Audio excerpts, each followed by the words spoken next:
រឿងបងប្រុសនិតនិងនូនគឺជាបងប្អូនបង្កើតនឹងគ្នា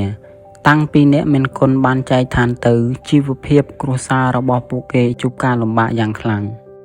និតគឺជាបងបានសម្រេចចិត្តផ្អាកការសិក្សារៀនសូត្រមួយរយៈដោយទុកឲ្យប្អូនបានបន្តការសិក្សានូនខំរៀនណាស់មិនឲ្យបងខកចិត្តឡើយឯនិតវិញពេលទំនេរពីការងារស្រែចម្ការគេបានចូលសិក្សានៅក្នុងមជ្ឈមណ្ឌលសិក្សាសហគមន៍មួយឆ្នាំនេះនូនរៀននៅថ្នាក់ទី12ហើយបានប្រឡងជាប់ដូចប្រាថ្នាថ្ងៃមួយនូនចង់ទៅរកការងារធ្វើដើម្បីជួយសម្រាលបន្ទុកបងតែនិតមិនយល់ព្រមនូនសួរបងតើយើងបានប្រាក់ពីណានិតឆ្លើយឯងកុំបារម្ភទុកឲ្យបងជាអ្នកដោះស្រាយ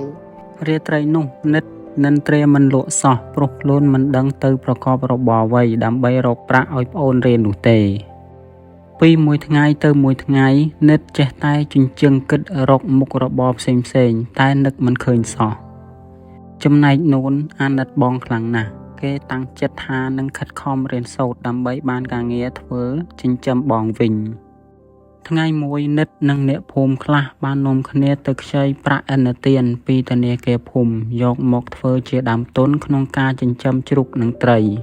ជាលើកដំបូងនិតបានត្រឹមតែរួចដើមប៉ុណ្ណោះ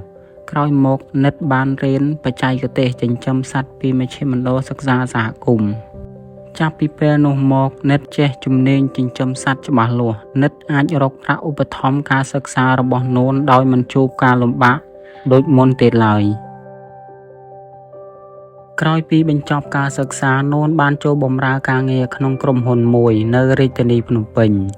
នូនសន្សំប្រាក់ខែបានមួយចំនួនគេបានយកប្រាក់ទាំងនោះទៅប្រគល់ជូនបងទាំងអស់ដើម្បីឲ្យបងបានរៀបអាពាហ៍ពិពាហ៍ចាប់ពីពេលនោះមកគ្រួសារនេះរស់នៅជាមួយគ្នាប្រកបដោយសុភមង្គល